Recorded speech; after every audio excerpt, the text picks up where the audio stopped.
제2절 중개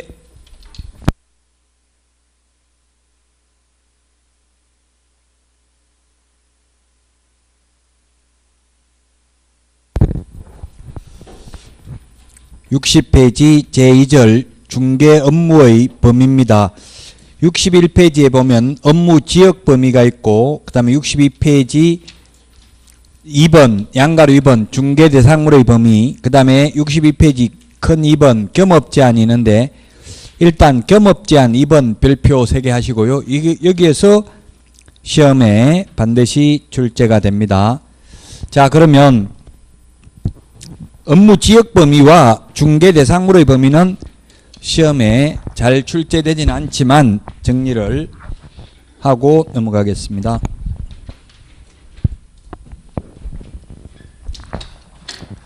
먼저 첫 번째 업무 지역 범위입니다. 업무 지역 범위.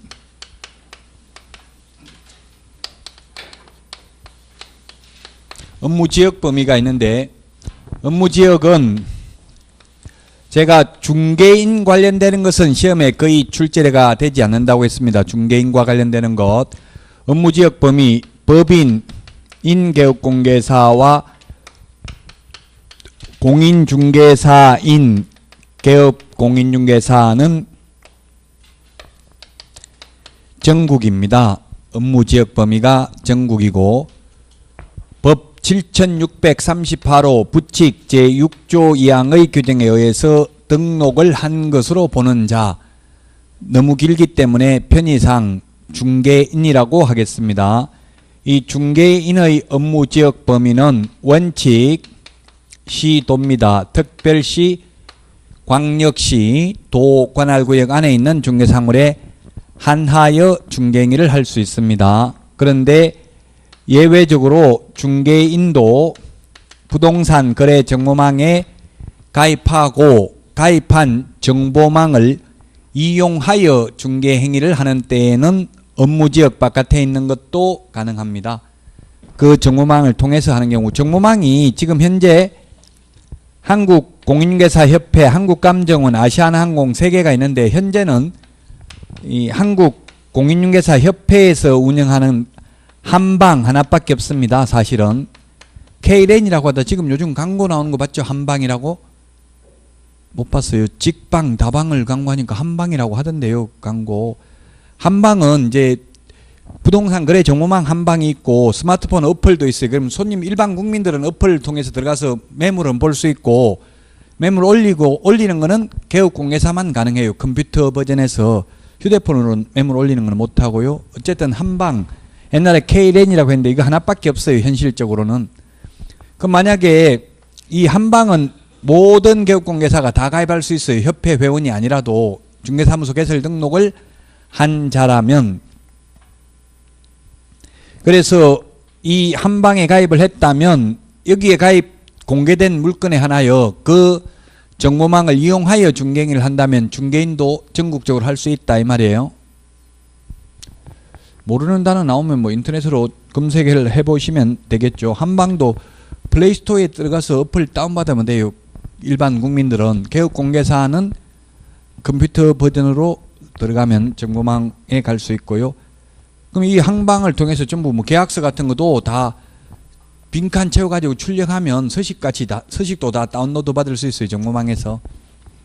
자, 결론은 그래서 이 중개인과 관련되는 것은 시험에 잘 안 나온다고 했어요. 다만 자, 이런 업무지역 범위를 위반하면 6월 이하의 위반시 제재, 6월 이하의 업무정지 사유입니다. 업무정지 사유다. 시험에 최근에는 안 나오는데 과거에 출제됐던 걸 보면 중개인이 정보망에만 가입하면 업무지역이 전국으로 확대된다. X. 정보망에만 가입했다고 무조건 전국으로 확대되는 것이 아니라 가입한 정보망에 공개되어 있는 물건에 한하여 그 정보망을 이용하여 중개행위를 하는 경우에만 전국적으로 가능하고요.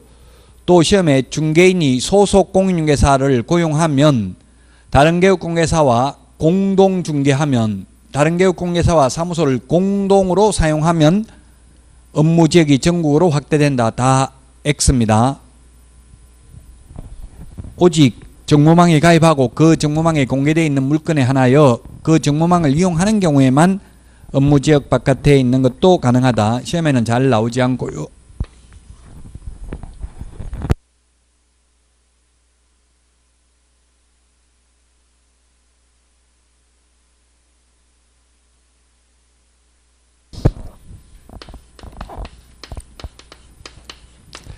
중개 대상물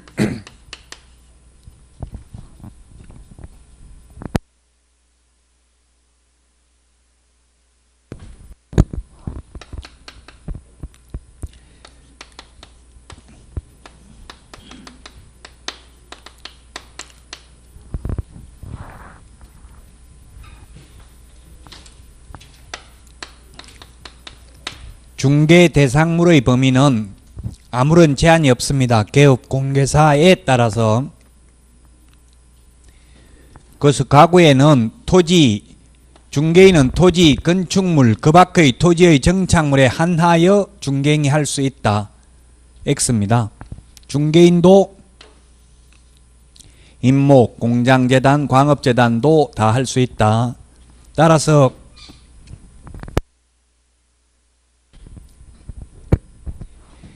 개업 공개사에 따라서 중개대상물의 차이는 없기 때문에 시험에 거의 안 나오고요. 이제 겸업 제한이 법인의 겸업 제한, 이게 시험에 출제될 확률이 90% 이상입니다. 법인의 겸업 제한. 자, 교재를 보고 보충하도록 하겠습니다.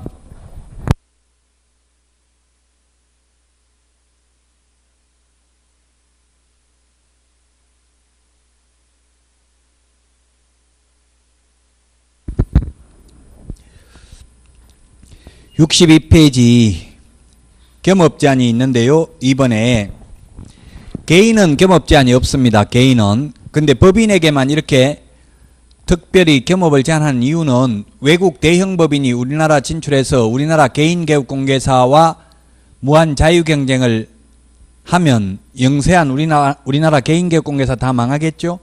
그래서 겸업을, 돈 되는 것은 못하도록 하고 있습니다. 겸업을 제한합니다. 개인은 겸업을 해도 되는데 돈 안 되는 것만 가능하도록 해놨어요. 그래서 외국 법인이 현재 우리나라에 들어올 수가 없다는 이야기입니다. 이 규정 때문에. 지금 부서진법이라고 새로 생긴 게 있어요. 부서진법 들어봤어요? 부서진법. 부동산 서비스 진흥에 관한 법률.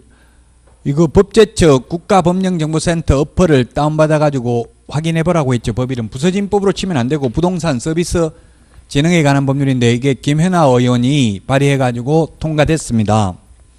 이 법에 의하면 이제 중개업만 하는 게 아니라 관리 대행이라든지 원스톱 토탈 서비스를 제공하도록 겸업을 권장하는 거예요. 그 어떻게 보면 이제 대기업이 우리 부동산 업계에 진출하는 것을 이제 발판으로, 이 법을 발판으로 할 가능성이 있습니다. 자, 그래서 지금 현재는 어쨌든 공인중개사법에서는 겸업을 못하도록 돼 있다. 법인인 경우. 여기에 있는 6가지 외에는 겸업을 못한다고요. 그럼 양가로 1번 상업용 건축물 및 주택의 임대관리 등 부동산의 관리 대행입니다. 자, 상업용 건축물하고 주택만 가능합니다. 따라서 농업용 건축물, 공업용 건축물 임대관리 X. 그 다음에 실제 임대관리 대행을 하면 저 같은 경우 다가구 관리 대행하고 한 20만 원 정도 받아봤거든요. 한 동 관리하고 한 19개 방 20개 가까이 되는 거 20만 원 받았으면 지금 방 한 개당 10,000원 정도 받았어요. 저는. 근데 지금 그 뭐 스마트 하우스 이런 데 관리 대행하는 회사, 큰 회사들은 보니까 방 한 개에 3만 원, 또 완전히 월세 책임진다는 조건 하에 계약하면 한 개당 5만 원 이렇게 받더라고요. 예를 들면 방이 20개일 것 같으면 5만 원이면 한 달에 100만 원 관리 대행료를 받고 그 대신에 공실까지도 책임지는 거예요. 그러면 공실 나면 무조건 입금시켜야 되는 거예요. 만약에 방이 20개면 뭐 월세가 50만 원씩이면 무조건 1,000만 원 입금시켜야 되는 거죠. 공실이 나든 안 나든. 그 대신에 관리 대행료는 100만 원씩 받고, 예를 들면 그렇게 계약할 수도 있어요. 이런 식으로 관리 대행을 하는데 어쨌든 상업용 건축물 주택만 가능하고 나머지는 안 되고요. 또 실제로는 관리 대행을 하는 것보다 돈 되는 거는 임대업을 하는 게 돈 되잖아요. 임대업은 안 된다고요. 개인은 임대업 해도 되죠. 개인 개공예산은. 법인은 임대업 안 돼요.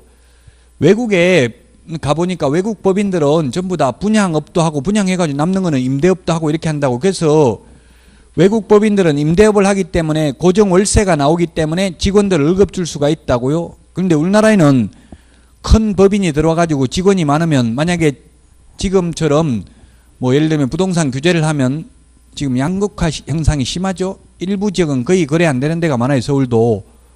그러면 거래 안 돼버리면 월급 주기도 힘들잖아요. 그래서 외국 법인 못 들어온다는 이야기예요.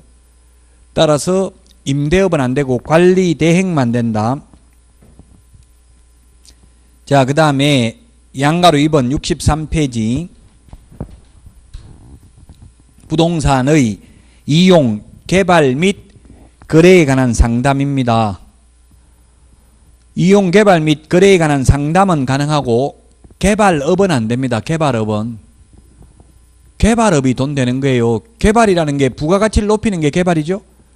개발업을 해야 돈이 되는데 개발업은 안 되고 개발에 관한 상담, 여기 개발하면 돈 됩니다 하고 남한테 알려만 줘야 되고 본인이 직접 개발업을 하는 건 안 된다. 실제 돈 되는 건 개발업이다. 개발업이라는 게 부가가치를 높이는 게 개발업인데 현업에서는 보면 개발업을 하는 분들은 보면 디벨로퍼라고 하고 시행사라고 합니다. 시행사. 자기 돈 한 푼도 없이 한다고 시행사.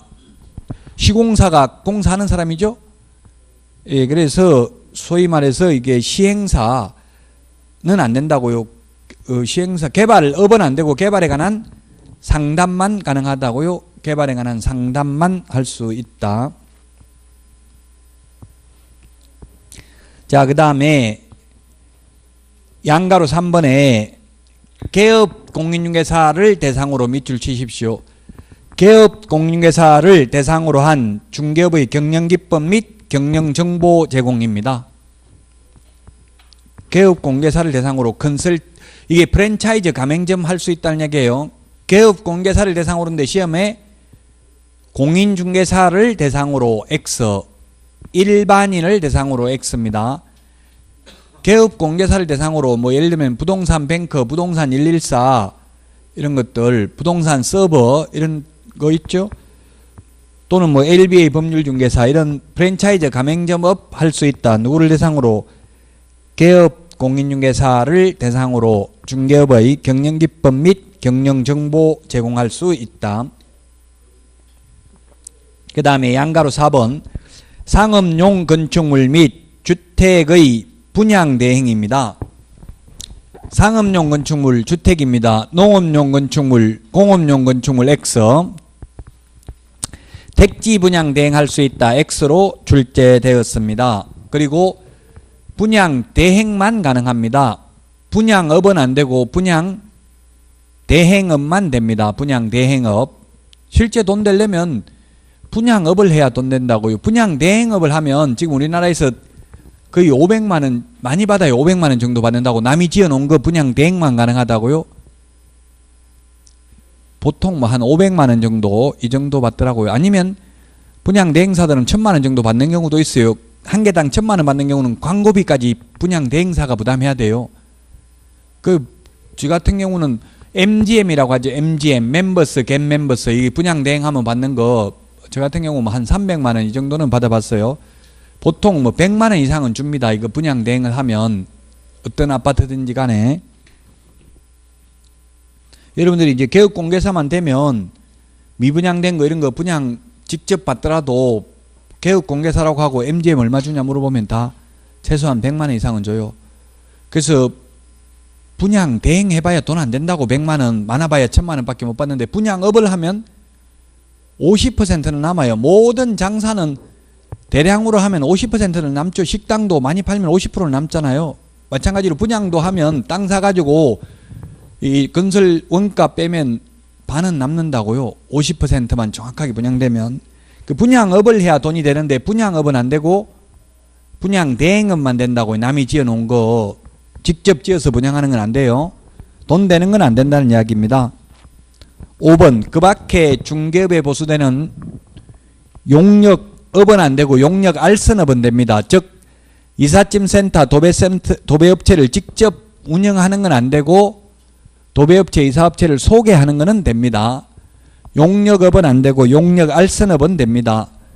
용역 알선 해봐야 이삿짐센터 알선 해가지고 저는 3만원, 2만원, 5만원 이 정도 받아봤어요. 현업에서 10만원도 안 줘요. 거의 이거 소개해봐야. 근데 도배업체는 소개하면 한 10% 정도 주더라고요. 그래서 완전히 리모델링 하면 2천만원 들어가는 경우도 있잖아요. 오래된 집 그러면 한 200만원까지도 줄 수 있어요. 모든 건축 관련 업무는 리베이트를 거의 10% 주는 게 관행입니다. 뭐 이를테면 예를 들면 4대강 사업을 하면 거기에 리베이트를 10% 누군가가 받았을 수도 있다는 얘기예요. 건축 관련 거는 다 리베이트 받아요. 보통 통상적으로. 자, 그래서 이게 도배업체 이런 거 소개시켜주고 인테리어 업체 소개시켜주고 10% 리베이트 받아도 공개사법 위반이 아닙니다. 자, 그 다음에 64페이지 경공매 대상 부동산에 대한 매수 신청 또는 입찰 대리입니다. 동그라미 1번에 이게 획기적인 내용이죠. 이게 2006년 1월 30일 노무현 정부 때 신설됐습니다. 입찰 대리라는 것은 뭐냐 하면 경매를 대신 낙찰받아 줄 수 있다는 이야기예요. 그러면 입찰표에다가 금액을 대리인인 개업공개사가 마음대로 1억을 적어도 되고 2억을 적어도 되고 3억을 적어도 되잖아요. 그 말은 개업공개사가 사기꾼이 아니고 전문 직업인으로 인정을 해준 거예요.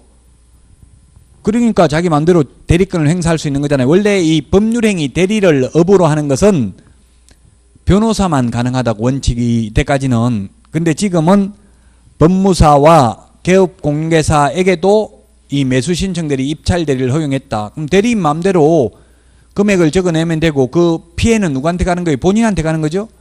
만약에 잘못했다면 그 사기꾼이 아니고 전문 직업인으로 공신력을 부여한 거라고요. 이게 매수신청 대리, 입찰 대리를 허용한 게 지금 우리나라 10만 6천 명의 개업공개사 중에서 약 1,300여 명이 매수신청 대리인 등록을 하고 있다고 합니다.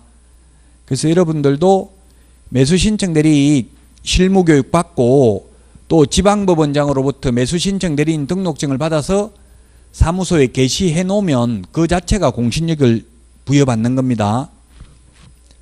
자, 그래서 동그라미 1번 보면 민사집행법에 의한 경매, 국세징수법, 그 밖의 법령에 의한 공매대상 부동산에 대한 권리분석 및 취득알선과 매수신청 또는 입찰 대리를 할 수 있다. 2번에 보면 개업공개사가 민사집행법에 의한 경매대상 부동산에 대한 매수신청, 입찰 대리를 하고자 하는 때에는 대법원 규칙이 정하는 요건에 따라서 지방법원장에게 등록을 하고 그 지도감독을 받아야 됩니다. 그러면 반대 해석을 하면 한국자산관리공사 압류부동산 공매 입찰 대리만 하거나 또는 경매부동산 취득 알선만 할 때에는 매수신청 대리인 등록을 안 해도 된다고요. 민사집행법에 의한 경매부동산 입찰 대리, 매수신청 대리 할 때만 매수신청 대리인 등록을 하여야 한다. 또 이 매수신청 대리인 등록은 모든 개업공개사가 다 할 수 있는 게 아니라 소위 중개인, 다시 말하면 법 7638호 부칙 제6조 2항의 규정에 의한 등록을 한 것으로 보는 소위 중개인은 경공매 매수신청 대리를 할 수 없다. 왜냐하면 매수신청 대리 하려면 민사집행법, 민법 등 법률 지식이 있어야 되기 때문에 그렇습니다. 중개인은 안 된다. 매수신청 대리. 3번 다른 법률의 규정에 의해서 중개업을 영위할 수 있는 이른바 특수법인은 여기에 있는 6가지 업무를 겸업할 수는 없다라고 해석하고 있습니다. 예를 들면 지역농협의 경우에는 조합원을 대상으로 농지, 매매, 교환, 임대차 중개와 농업 협동조합 업무만 할 수 있는 것으로 해석하고 있다. 이 특수법인이 구체적으로 어떤 일을 하는지 안 하는지는 시험에 거의 나오지 않습니다. 자, 그 다음에 4번 개인 개업공개사 겸업 문제인데 개인은 겸업 제한이 없습니다. 따라서 개인은 타법에서 규제하지 않는 한 겸업할 수 있습니다. 다만 타법에서 규제하는 경우가 뭐가 있습니까? 예를 들면 공무원을 하면서 중개업을 하면 공무원법에 저촉되겠죠. 이중직업을 가지면 안 되니까. 그런 타법에 위반될 수는 있지만 공인중개사법 위반은 아니다. 겸업을 하더라도.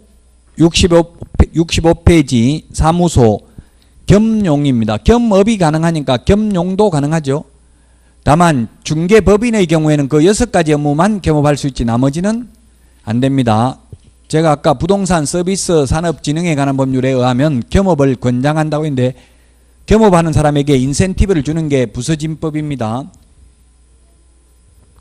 그 현업에도 보면 아파트 단지 안에 상가에서 남편은 인테리어, 도배 이런 장판 같은 거 하고 부인은 그 부동산이 잘 되는 것 같으니까 자격증 따가지고 같이 하고 이런 분들이 많이 계시더라고요. 그렇게 앞으로는 이제 겸업이 이게 풀릴 가능성이 많아요. 법인도. 지금 현재는 법인은 돈 되는 것은 못하도록 하고 있다.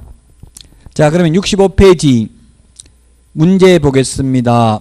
겸업할 수 있는 것 했는데 기역, 주택 분양 대행, 니은, 부동산 이용 개발 및 거래에 관한 상담, 디귿, 도배이사업체 소개, 리얼, 개업공개사를 대상으로 한 중개업의 경영기법 및 경영정보 제공 다 가능하죠? 6가지 겸업할 수 있습니다. 답 5번이 되겠습니다. 자, 그 다음에 66페이지 중개사무소 설치입니다. 사무소입니다. 자, 68페이지 사무소 1등록 1사무소다. 하나밖에 설치할 수 없습니다.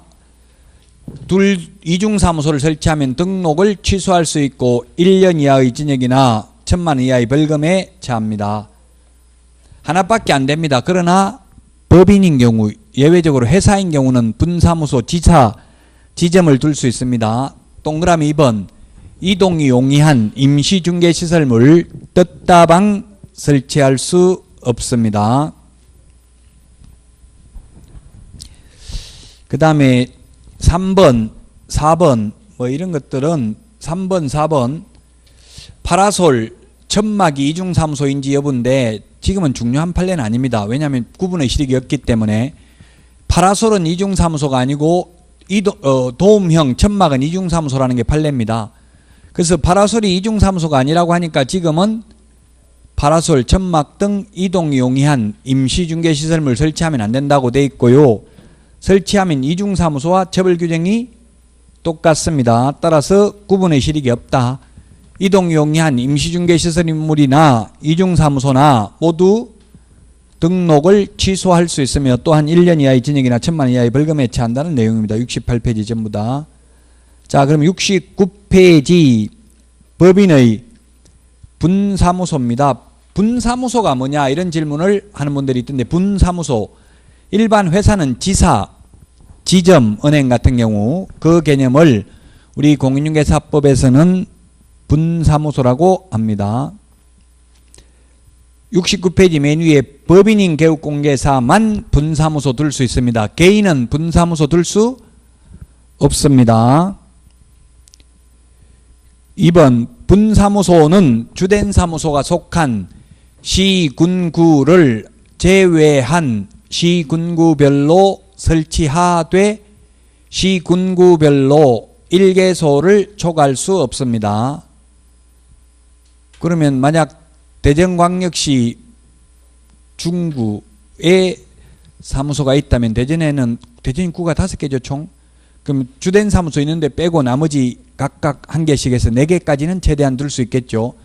예를 들면 수원의 구가 4개입니다. 수원에 구가 4개인데 수원시 8달구에 만약에 본사가 있다면 수원에는 그 주된 사무소가 속한 시군구 빼고 나머지 시군구에 각각 1개씩이니까 3개 분사무소를 설치할 수 있습니다. 시험에 분사무소는 모든 시군구별로 설치하되 시군구별로 1개소를 촉할 수 없다. X로 출제됐습니다. 모든이 아니라고요. 즉 본사, 주된 사무소가 있는 시군구에는 분사무소를 설치할 수 없다.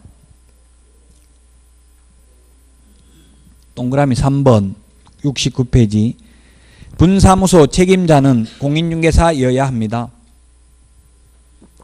다만 다른 법률의 규정에 의해서 중개업을 영위할 수 있는 이른바 특수법인은 책임자가 공인중개사일 필요는 없습니다.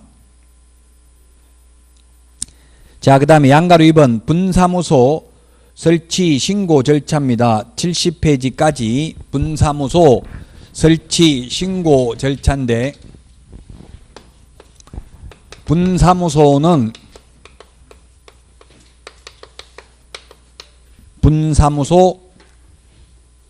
지사 지정 개념이다. 이게 좀 이해가 안 되는 게, 우리나라에 저도 한 번도 아직까지 제가 공동사무소는 봤는데 분사무소는 본 적이 없어요. 여러분들 보셨어요? 지사 지점 있는 거? 우리나라에서는 오히려 못 봤고, 제가 호주 가서는 봤습니다. 외국에는 있더라고요, 분사무소가. 우리나라는 못 봤어요, 아직. 우리나라에 10만 6천 개의 중개사무소 중에서 법인이 한 800여 개 되는데 큰 법인이 하나도 없다는 이야기예요. 분사무소가 있는 법인이. 그러니까 이게 분사무소가 뭔지 이해가 잘 안 되죠. 현실적으로 없다 보니까. 자, 분사무소 설치 신고는 주된 사무소 소재지 관할 등록관청, 주된 사무소 등록관청. 제가 주된 사무소를 가로 한 이유는, 주된 사무소를 말을 쓰지 않아도 등록관청이라는 말 자체가 법제 구조에 의하면 주된 사무소 소재지 시장 군수구청장을 말한다, 이렇게 되어 있습니다. 그 주된 사무소라는 말을 쓰면 사족입니다. 중복 표현입니다. 분사무소 설치 신고를 주된 사무소 등록관청에 하면 주된 사무소 등록관청이 7일 이내에 신고 필정을 교부합니다. 신고 필정을 교부받고 나면은 업무를 개시할 수 있고, 신고 필정을 교부해 준 주된 사무소 등록관청은 지체 없이 분사무소 관할 시장 군수구청장에게 분사무소 설치 사실을 통보해야 됩니다. 만약에 서울특별시 종로구에 분사무소가 있고 경기도 군포시에 분사무소 설치하려면 군포시에 갈 필요 없고 종로구청장에게 분사무소 설치 신고하면 종로구청장이 군포시장에게 분사무소 설치됐다는 것을 통보해 줍니다. 그러면 군포시에 가서도 종로구청장이 준 신고 필정을 게시해 놓고 중개업을 하는 거예요. 자, 분사무소 설치 신고할 때 제출하는 서류가 3개입니다. 제출하는 서류가 3개다. 책임자 실무교육 받아야 됩니다. 책임자 자격증 사본은 제출하지 않습니다. 책임자 실무교육 수료증 제출해야 됩니다. 책임자 실무교육 수료증 사본이 되겠죠. 사본, 원본이 아니고 제출해야 되고, 그 다음에 두 번째, 손해배상을 보장하기 위한 보정설정 증명서류 제출해야 됩니다. 처음에 등록 신청할 때는 보정설정을 미리 못한다고 했습니다.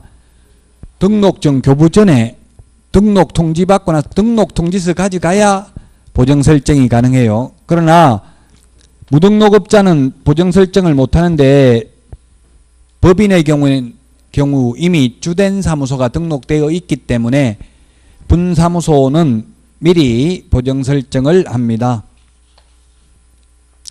그 다음에 세 번째, 분사무소 설치 신고할 때 제출하는 서류가 사무소 확보했음을 입증하는 임대차 계약서나 사용대차 계약서, 이런 것을 제출하면 됩니다.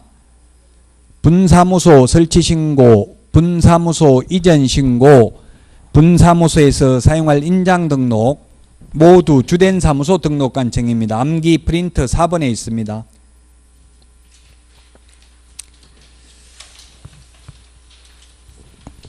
자, 그래서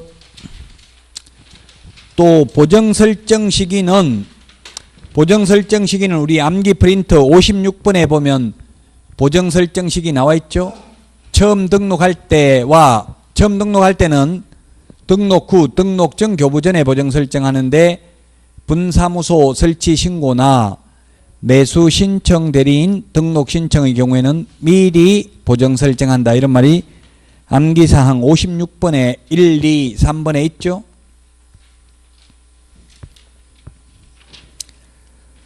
자, 그 다음에 70페이지 신고 필정 7일 이내에 교부한다고 되어 있는데 7일이라는 표현은 암기 프린트 39번에 동그라미 11번에 있습니다. 자, 그래서 분사무소에 관련된 거 다 했습니다. 자, 그 다음에 71페이지 공동사무소입니다. 공동사용. 옛날에는 합동사무소라고 불렀습니다. 지금은 공동사무소인데 양가로 1번에 보면은 개업 공인중개사는 밑줄 치시고 그 업무의 효율적인 수행을 위해서 다른 개업공개사와 중개사무소를 공동으로 사용할 수 있다. 다만 개업공개사가 업무정지 처분을 받은 경우에는 그 업무정지 기간 동안은 공동사무소 할 수 없다. 자, 그 다음에 이제 법 명문 규정이 있는 것은 72페이지 양가로 4번 이거 하나밖에 없습니다. 양가로 4번에 보면 공동으로 사무소를 사용하고자 하는 경우에는 그 사무소를 사용할 권리가 있는 다른 개업공개사의 사용승낙서를 제출해야 됩니다. 개업공인중개사 사용승낙서입니다. 건물주 사용승낙서 제출해야 된다. X입니다. 자, 이것밖에 없습니다. 명문 규정은 공동사무소,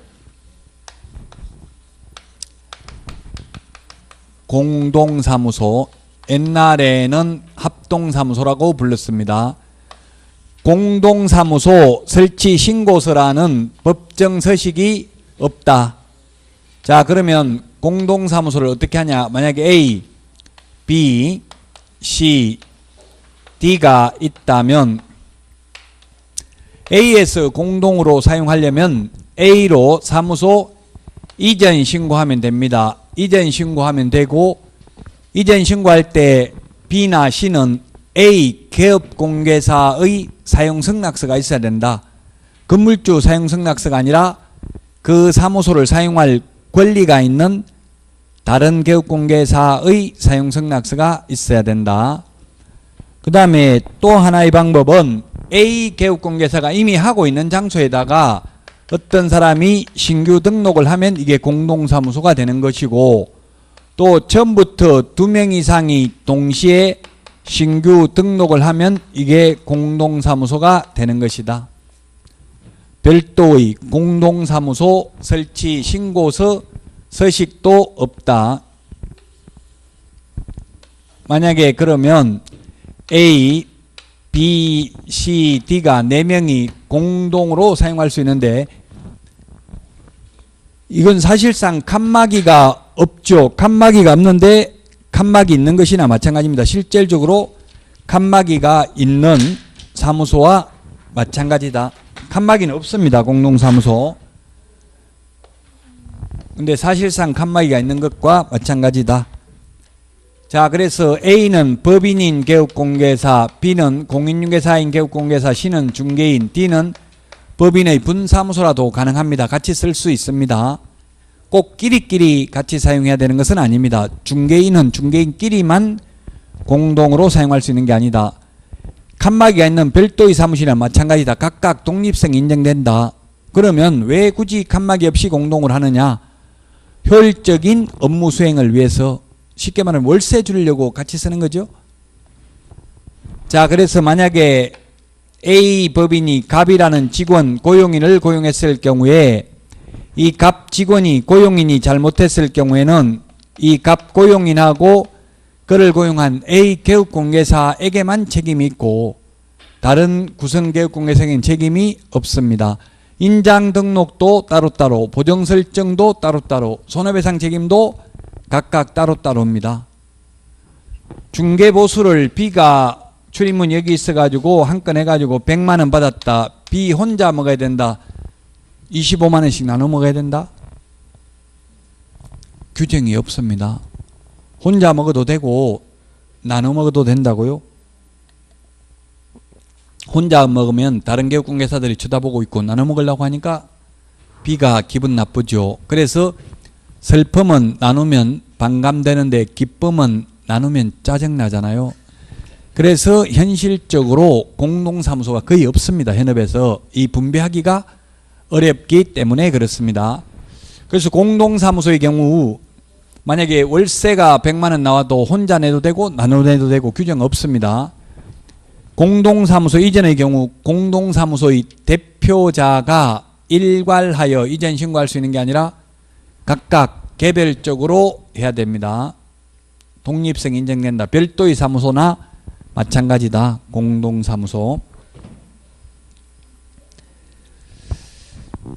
73페이지 문제에 보면 틀린 것 했는데 답은 3번입니다. 답만 보면 법인인 개업공개사가 분사무소를 설치하려는 경우 분사무소 소재지 시장군수구청장이 신고하는 게 아니라 암기 프린트 4번에 있었잖아요. 분사무소 설치 신고, 분사무소 이전 신고, 분사무소에서 사용할 인장 등록 모두 어디다? 주된 사무소 등록관청. 그 암기 프린트 4번 맨 마지막에 다만 분사무소에서 중개 행위를 하였을 경우 중개보수는 분사무소 관할 시도조례죠. 그 다음에 분사무소 지도감독은 둘 다라는 말은 그 암기 프린트 4번을 말하는 건데 둘 다라는 말은 주된 사무소 등록관청도 가능하고 분사무소 소재지 시장군수구청장도 가능합니다. 74페이지 사무소 이전입니다.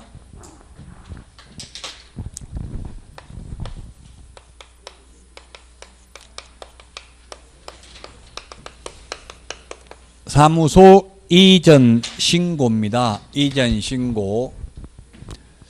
만약에 서울특별시 강남구에 있는 분사무소를 대전시 유성구로 옮기는 경우 옮기고 나서 10일 이내입니다.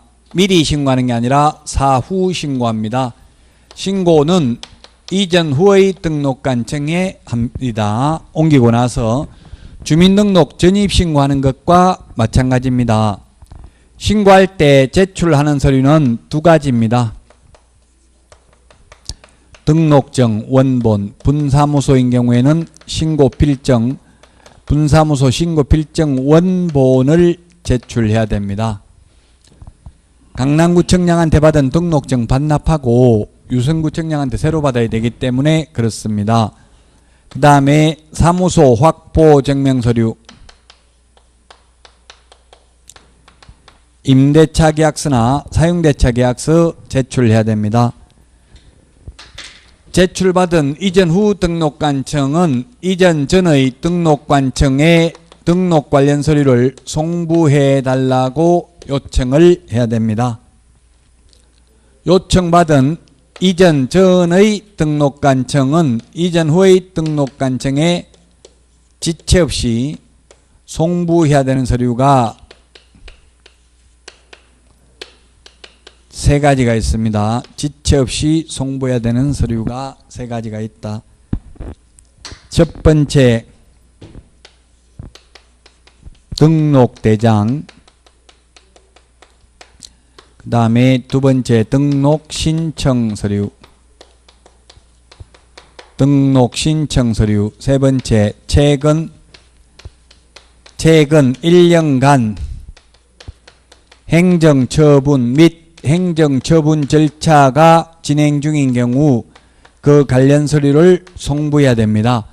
전과 기록을 1년 거 가지고 다닌다는 이야기죠. 자, 그 다음에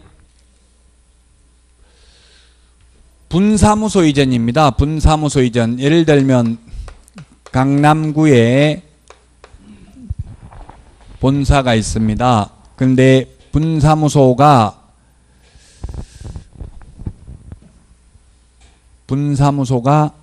장수군에 있습니다. 장수군. 분사무소가 장수군에 있는데 이 장수군에 있는 분사무소를 만약에 함양군으로 옮겼다면 이 주된 사무소 본사는 강남구에 있고요. 이런 경우에는 주된 사무소 등록관청에 이전 신고를 합니다. 신고받은 주된 사무소 등록관청은 이전 전 및 이전 후 시장군수구청장에게 지체 없이 통보합니다. 그 서류를 송부한다고 했는데 분사무소의 경우는 서류 송부하지 않아요. 주된 사무소 등록관청에 다 가지고 있어요. 자, 그러면 이전 신고했을 때 처리 기간은 이전 신고를 했을 때 처리 기간은 7일입니다. 7일. 자, 등록 처분 통지도 7일. 분사무소 설치 신고 필정 교부도 7일. 사무소 이전 신고했을 때 처리 기간도 7일. 사무소 이전 신고는 왜 7일이냐면 결격 사유에 해당되는 제보를 확인하는데 걸리는 시간이 있기 때문에 7일이 냅니다. 제가 사무소 이전을 같은 등록관청 관할구역 안에서 해보니까 바로 주더라고요. 등록증을 7일 이내가 아니라 그 자리에서 다시 오기 힘들다고 하니까 원칙은 또 결격 사유에 해당하는 제보를 한 번 더 확인해야 되거든요. 이전 신고 받으면. 그래서 7일 이내입니다. 자, 그 다음에 관할구역 밖으로 옮겼을 때와 관할구역 밖으로 옮겼을 때, 관할구역 안으로 옮겼을 때가 있는데 관할구역 밖으로 옮기면 등록증 재교부입니다. 등록증 재교부. 관할구역 안에서 옮겼을 때에는 원칙 등록증 재교부입니다. 예외 관할구역 밖으로 안에서 옮겼을 경우에 등록증의 기재사항을 변경하여 이를 교부할 수 있다. 위반 시 제재. 사무소 이전 신고 의무 위반하면 100만 원 이하의 과태료입니다. 100만 원 이하의 과태료다. 자, 그래서 사무소 이전 신고 핵심적 내용은 다 했습니다. 이거 원본이라는 거 시험에 출제됐습니다. 이 사무소 이전 절차는 국토교통부령에 규정되어 있습니다. 75, 76, 77페이지까지.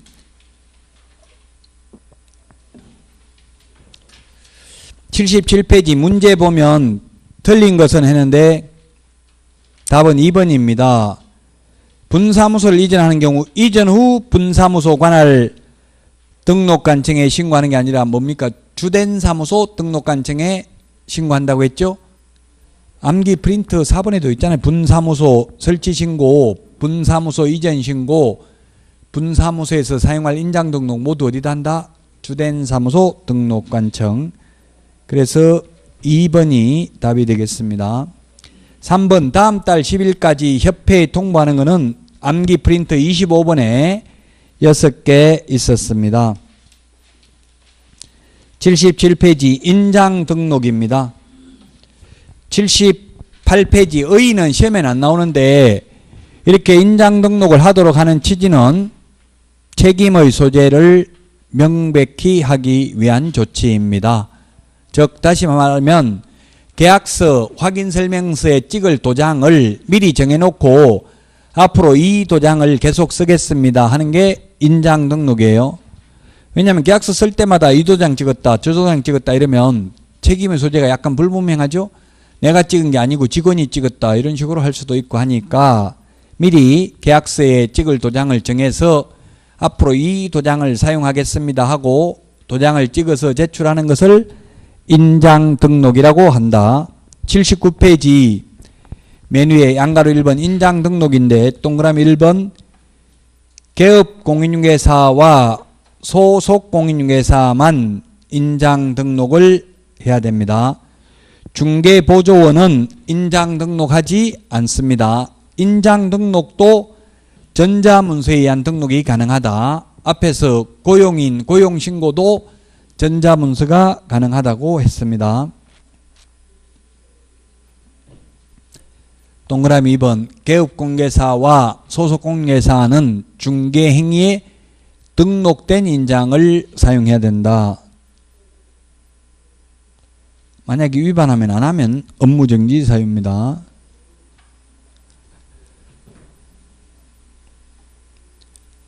지금 알아두기 거기에 적어놨잖아요. 지금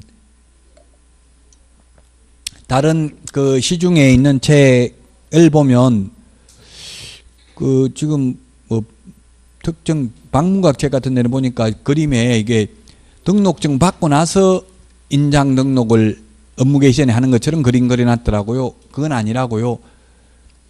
등록증 받기 전에 해야 된다고. 왜 그렇다고 했어요? 등록증에 등록된 도장을 찍어야 되니까 사실상 등록증 내주기 전에 미리 인장 등록을 해야 됩니다. 자, 등록할 인장입니다. 양가로 1번에 동그라미 1번. 개인인 경우, 옛날에는 개인인 경우 인감증명법에 의한 인감도장이어야만 했습니다. 지금은 꼭 인감도장일 필요는 없고요. 가족관계 등록부나 주민등록표에 기재되어 있는 실제 성명이 나타난 인장이어야 됩니다. 가명, 예명, 아바타, 닉네임은 안 되죠. 그래서 실제 성명이 나타난 인장으로서 그 크기가 가로 세로 각각 7mm 이상 30mm 이내의 인장이어야 합니다. 시험에는 10mm 이상 40mm 이내 X로 출제됐습니다. 이 7mm는 암기사항 39번에 13번에 있고요. 39번에 13번도 있고 35번에 9번도 있죠. 찾아보셔야 돼. 자꾸 35번에 9번도 있어요.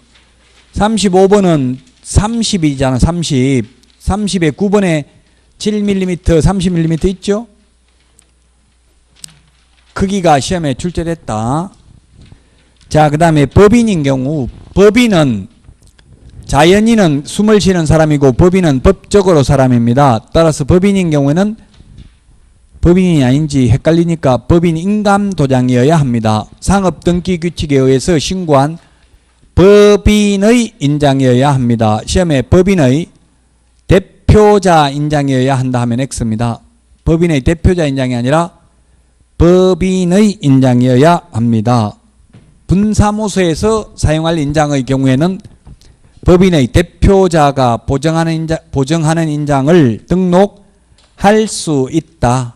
안 하고 주된 사무소 걸 가져다 쓸 수도 있다. 자, 180페이지 맨 위에 인장 등록을 정리해 놓은 겁니다. 표는. 자, 인장 양가로 3번 표 밑에 보면 양가로 3번 인장 등록 방법인데 개인은 인장 등록 신고서에 도장을 찍어서 제출하면 됩니다. 근데 인장 등록 신고서 서식이 세 가지예요. 그 11호, 별지 11호 이의 서식이 있고, 그 다음에 등록 신청하면서 해도 되는 서식이 있고요. 소속공개사 고용 신고하면서 인장 등록할 수도 있다. 인장 등록하는 방법은 세 가지. 등록인장 변경 등록하는 방법은 한 가지밖에 없습니다. 별지 11호 이의 서식에 의해서만 해야 되는데, 처음 인장 등록은 중개사무소 개설 등록 신청하면서 할 수도 있고 소속공개사 고용신고하면서 할 수도 있다. 동그라미 2번 법인인 개업공개사의 경우에는 법인 인감증명서를 제출하면 인장 등록에 가름하고 개인인 경우는 인장 등록 신고서에 도장을 찍어서 제출하면 된다. 자, 그 다음에 양가로 4번입니다. 등록인장의 변경 등록인데요. 암기사항 39번에 2번에 있습니다. 변경한 경우에는 변경한 날부터 7일 이내에 변경 등록해야 됩니다. 그래서 여기서 7일은 민원인의 편의를 위해서 둔 기간이다. 그 맨 밑에 있는 유권 해석입니다. 맨 밑에 있는 거 이거.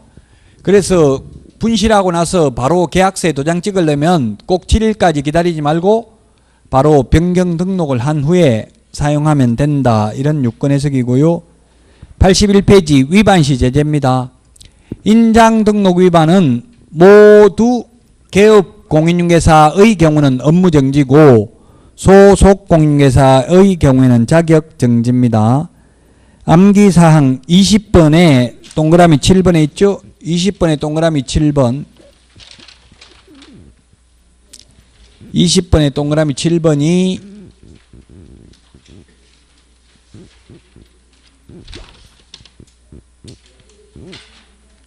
업무정지 사유 7번이 아니고 11번이네요. 11번에 보면 11번 인장등록 위반 업무정지 사유라고 돼 있죠.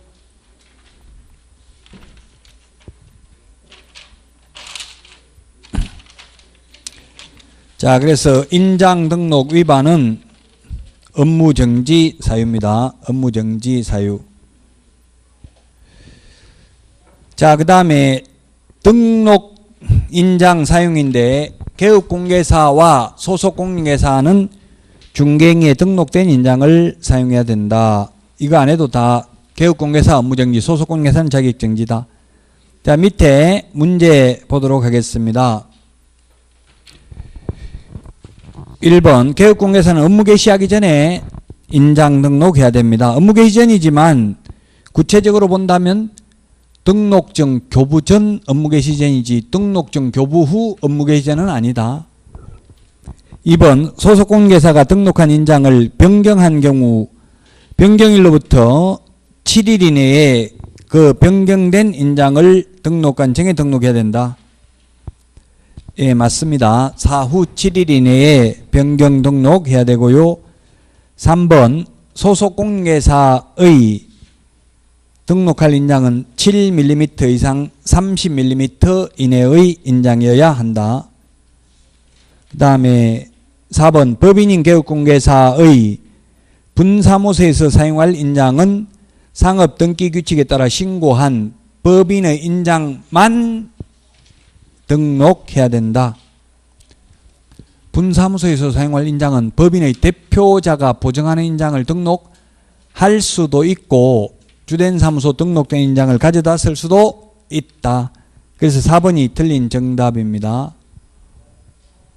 5번 법인인 개업공개사의 인장 등록은 상업등기규칙에 따른 법인의 인감증명서 제출로서 인장 등록에 가름합니다. 법인은 인감증명서 제출하고 개인은 꼭 인감도장이 아니라도 되고요. 7mm 이상 30mm 이내의 인장을 가져다가 인장 등록 신고서에 도장을 찍어서 제출하면 됩니다. 자, 그래서 인장 등록까지 했습니다. 이게 진도가 우리 딱 8주로 해가지고 나눠가지고 거의 50페이지 정도씩 해야만 58, 40이죠. 40페이지 나가죠. 그래서 처음부터 그냥 똑같이 나갑니다. 보통 어떻게 하냐면 강의를 처음에 천천히 하다가 나중에 막판 가서 하루에 100페이지씩 그냥 나갈 수밖에 없어요. 8주 만에 끝내야 되니까. 강의는 원칙적으로 8주입니다. 8주. 8주인데 또 2월 달에는 설이 있어가지고 7주죠. 이번에 목요일은. 7주 만에 끝냅니다. 끝까지 진도 다 나간다고요. 만약에 7주면 7주 만에, 8주면 8주 만에. 그래서 조금 힘들 수도 있어요. 처음에 하시는 분은 좀 빨리 나가서. 예, 그래도 이 공인중개사법은 크게 걱정하지 않아도 돼요. 왜냐하면 어떻게 보면 이 과목은 단순히 암기하는 게 많다고 7일, 10일. 민법 같은 거는 단순히 암기가 아니라 리갈 마인드, 법적 사고력이 있으면서 암기도 해야 되죠. 민법도 암기는 해야 돼요. 일부. 무조건 이해만 다 되는 게 아니에요. 학개론 민법이 시간이 많이 걸립니다. 그래서 투자를 많이 하시고요. 2차만 하시는 분은 또 공법이 양이 많죠. 공법이 어렵지는 않아요. 공법도 단순히 암기하는 거죠. 단 양이 많으니까 문제죠. 이 공인중개사법은 그렇게 양이 많지 않기 때문에 말장난이 심해요. 과목마다 다 특징이 있다고요. 지금 2차 과목도 이미 1차 합격을 해서 2차 면제받는 분이 22,000명이 넘어요. 작년에 33,000명 합격했는데 32,000명 합격했죠. 1차가. 그중에서 동차 합격자 10,000명 빼고 나면 한 22,000명이 지금 1차 면제받기 때문에 그중에서 절반이 떨어진다고요. 그렇다 보니까 2차를 쉽게 내지 않아요. 60점은 받는데 어느 정도 공부를 해야 받도록 되어 있다고요. 페이스 관리 잘 하시고요. 다음 주에 오늘 내드린 문제는 다 풀어보시기 바랍니다. 오늘 내드린 문제는 꼭 좀 풀어보시고 해설 다 있으니까 다음 주에 뵙도록 하고 마치겠습니다. 수고하셨습니다.